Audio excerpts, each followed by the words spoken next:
अस्सलाम वालेकुम। क्या हाल चाल है भाई आप सबके। उम्मीद है कि भाई आप सब ठीक ठाक होंगे। अच्छा भाई, सबसे पहले तो मैंने ये शॉर्ट वीडियो एक बनाने का इसलिए फ़ैसला किया क्योंकि भाई मेरे पास बहुत इतने मैसेजेस आ रहे थे, इतने मैसेज आ रहे थे कि मैं हर मैसेज का पर्सनली रिस्पॉन्स नहीं कर सका, जो कि मैं भी थोड़ा टाइम में करूँगा। लेकिन मैंने कहा कि भाई चूँकि सबके सेम क्वेश्चंस थे, कोई स्कॉलरशिप का पूछ रहा है, कोई फ़ीस का पूछ रहा है, कोई ब्लॉग अकाउंट का पूछ रहा है, तो मैंने कहा मैं एक जनरल सी वीडियो बना लेता हूँ जिसके अंदर आप लोगों को थोड़ा सा आइडिया हो जाए कि ब्लॉग अकाउंट क्या चीज़ है और फ़ीस क्या चीज़ है। दोनों को मिक्स कर रहे होते हैं बजट को डिसाइड करते हुए। सबसे पहले तो मैंने जो पोस्ट की थी वो पोस्ट थी पब्लिक यूनिवर्सिटी की, लेकिन अभी आप लोगों को जिस तरीके से जिन जिनको पता है और कुछ लोगों को नहीं भी पता कि अब नेक्स्ट ईयर से जर्मनी ने जितनी भी स्टेट फंडेड यूनिवर्सिटी थी उन्होंने फीसेस ऐड करने का स्टार्ट कर दिया है। अच्छा, जिस इंस्टीट्यूट से, जिस यूनिवर्सिटी से मैं मुंसलिक हूँ, जिसकी कोऑर्डिनेशन मुझसे डायरेक्टली अभी हो रही है, उसके अंदर जो 4 प्रोग्राम्स हैं जो कि मैंने डिस्क्रिप्शन में मेंशन भी किए हुए हैं मेरे प्रीवियस स्टेटस के अंदर, आप उसमें से जाके देख सकते हैं। तो उन प्रोग्राम्स की फ़ीस है, ठीक है? उसके अंदर यूनिवर्सिटी की फ़ीस है और इसके अलावा आपके अपने लिविंग एक्सपेंस हैं जो आपको बेयर करने होते हैं। अच्छा, जर्मनी में जब आप ट्रैवल करते हो, मतलब आप जर्मनी में जब आप एडमिशन प्रोसेस स्टार्ट करते हो, तो सबसे पहले भाई देखें, आप जो भी रिक्वायरमेंट्स होती है आइल्स की वो पूरी करते हो, ठीक है? आइल्स की मिनिमम रिक्वायरमेंट B2 लेवल है। B2 लेवल अगर हम इसको एकेडमी के हवाले से देखें तो आइल्स 6.0 है, ठीक है? अच्छा, ये वाली तो आपकी रिक्वायरमेंट आइल्स के हवाले से हो गई। बाकी आपके प्रीवियस जो भी एक्सपीरियंस है और आपका जो भी एजुकेशन है वो है। अगर आप मास्टर्स के लिए कर रहे हो, जो कि अभी मास्टर्स के ही प्रोग्राम अवेलेबल है मेरे पास। अगर आप मास्टर्स के लिए देख रहे हो तो मास्टर्स के लिए आपकी बैचलर्स डिग्री होनी चाहिए, 4 ईयर डिग्री, और जो कि HEC से अटेस्टेड हो, ठीक है? और इसके अलावा जो है आपका एक्सपीरियंस होना चाहिए। एक्सपीरियंस अगर नहीं भी है, 1 साल का भी है तो चल जाएगा, कोई इतना प्रॉब्लम नहीं बनेगा।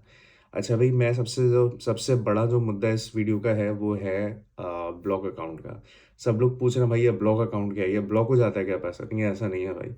ब्लॉक अकाउंट बेसिकली देखें, जर्मनी में जब भी आप अप्लाई कर रहे होते हैं ना, तो जर्मनी एक तरीके से सिक्योरिटी माँगता है। सिक्योरिटी मनी वो वाली मनी नहीं होती है कि आप जैसे आप कहीं पे किराए पे जा रहे हो तो फिर आप क्या कहते हैं अपने वहाँ पर सिक्योरिटी डिपॉज़िट डाल रहे हो, ऐसा बिल्कुल भी नहीं है। वो आप ही के लिविंग एक्सपेंस की सिक्योरिटी माँगते हैं कि भाई आप वहाँ जाओगे तो आप अपने आप को सर्वाइव कैसे करोगे, ठीक है? लोगों को जो ज़्यादातर आइडिया है वो कहते हैं भाई हम इतनी बैंक स्टेटमेंट दिखा देंगे चल जाएगा मामला। इनको बैंक स्टेटमेंट नहीं चाहिए आपकी, ठीक है? इनको ब्लॉक अकाउंट चाहिए। मतलब ये कि 1 साल के पैसे वहाँ के लिविंग एक्सपेंस, यूनिवर्सिटी के एक्सपेंस नहीं, लिविंग एक्सपेंस, आपका रहना, खाना, पीना, एक्स-वाई-ज़ेड जो भी आपके एक्सपेंसेस हैं वहाँ पे, जो बेसिक नेसेसिटी हैं, वो आपके वहाँ पर 1 साल के पूरे होने चाहिए, ठीक है? अच्छा, जर्मन लॉ के हिसाब से कम बंदे को महीने के 950 यूरो आने खाने चाहिए, मतलब कमाने चाहिए, तो तब जाके उसका लिविंग एक्सपेंस पूरा होगा। तो 950 के हिसाब से तकरीबन इस वक़्त ये जो ब्लॉक अकाउंट है, वो अमाउंट है तकरीबन 11,907 है, या ऊपर-नीचे अराउंड इतनी ही होगी। आप लोग 12,000 कंसीडर कर लें, क्योंकि 100 यूरो का फ़र्क है सिर्फ़। ठीक है, ये जो ब्लॉक अकाउंट है, जब आपको एडमिशन यूनिवर्सिटी से आ जाता है, तो एडमिशन के बाद जो है आप ब्लॉक अकाउंट, इसमें 2-3 इंस्टीट्यूशंस हैं जो कि काम करते हैं। उसकी डिटेल्स मैं आपको आगे फर्दर वीडियोज़ में या आपको डिस्क्रिप्शन में दूँगा। तो आप उनको पैसे पाकिस्तान से ट्रांसफ़र करते हैं।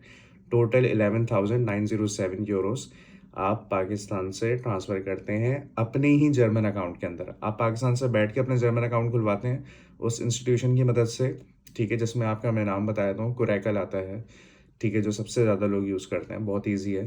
पाकिस्तान से बैठ के आप अकाउंट खुलवाते हैं जर्मनी में और आप डायरेक्टली पैसे सेंड करते हैं बैंक के थ्रू। हर बैंक करता है। मैंने पर्सनली जिस बैंक से किए थे वो था बैंक अल-फलाह, ठीक है? तो बैंक अल-फलाह आप देख सकते हैं, कोई ऐसा प्रॉब्लम नहीं है। जो लोग कराची से हैं, ठीक है? तो वो मुझे बता दिएगा तो मैं रेफ़रेंस भी दे दूँगा कि इस बंदे से मिलना है, तो वो इतना प्रॉब्लम नहीं बनेगा। तो आपको पाकिस्तान से पैसे ट्रांसफ़र करने पड़ते हैं ब्लॉक अकाउंट के, तो वो आपको जैसे ही पैसे उनको रिसीव हो जाते हैं तो आपको एक सर्टिफ़िकेट देते हैं कि हाँ भाई, ये बंदा 1 साल तक उसके पास पैसे हैं और ये अपना लिविंग एक्सपेंस कवर कर लेगा, ठीक है? और जब आप एडमिशन के बाद आप जर्मनी लैंड करते हैं, तो आपको फर्स्ट मंथ के अंदर पहले 2 महीने के पैसे मिल जाते हैं, मतलब 900-900, ठीक है? 2 9 ज़र 18, €1800 आपको आपके अकाउंट में ट्रांसफ़र हो जाते हैं, ठीक है? ताकि आप अपना लिविंग एक्सपेंस कंटिन्यू कर सको।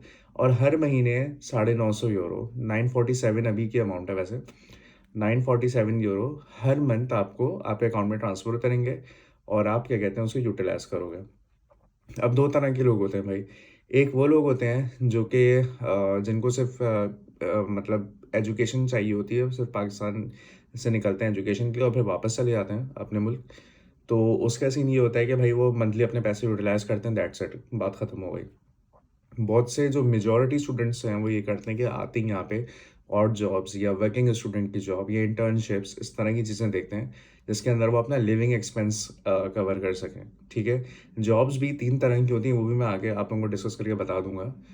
तो वो जब अपने पार्ट टाइम से पैसे कमाते हैं, पार्ट टाइम से अराउंड समझ लो अगर आप 80 hours week 80 hours per month, ये अलाउड है इस वक्त जर्मनी के लॉ के हिसाब से, ठीक है।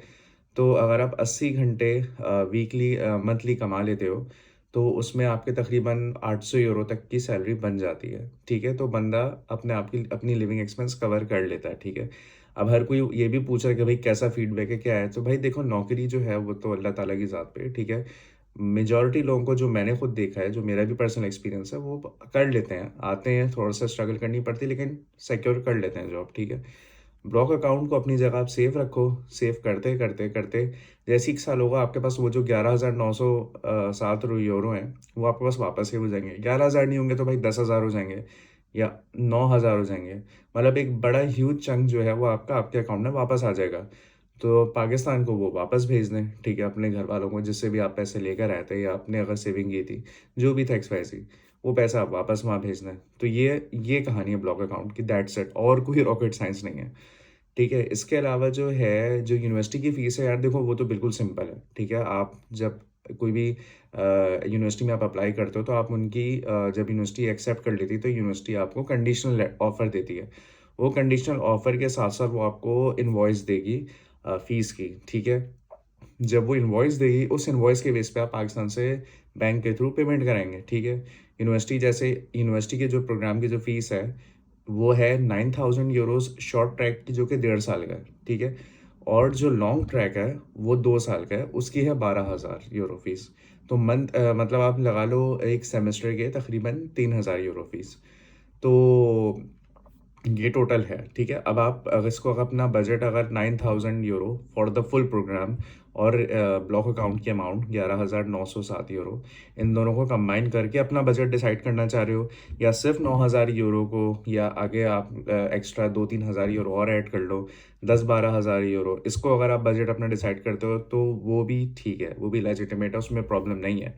लेकिन बात सारी यही है, यहाँ आके आप आगे पार्ट टाइम जॉब ढूँढोगे, ऑड जॉब ढूँढोगे या आप वर्किंग स्टूडेंट की जॉब ढूँढोगे। अभी इस वक़्त यहाँ पर जर्मनी में वर्किंग स्टूडेंट का बहुत ज़्यादा स्ट्रॉन्ग सीन चल रहा है, ठीक है? तो स्टूडेंट्स जिनके पास एक्सपीरियंस है 1-1 साल का, 2-2 साल का, ठीक है? उनको वर्किंग स्टूडेंट का कोई इतना ऐसा प्रॉब्लम नहीं बन पा रहा, मिल रही हैं स्टूडेंट्स को, ठीक है? और ज़रूरी नहीं कि आप जिस सिटी में बैठे हो, आपको उसी सिटी की मिले। दूसरी सिटीज़ की भी मिल जाती है, आप यहाँ पर मेजॉरिटी जो कल्चर है, वो वर्क फ्रॉम होम का ही है। तो भई ये डिटेल है और ये मैंने बिल्कुल ब्रीफ़ली और बहुत ही जितना मैक्सिमम ईज़ी करके बता सकता था, देसी अल्फ़ाज़ों में वो मैंने बता दिया, ठीक है?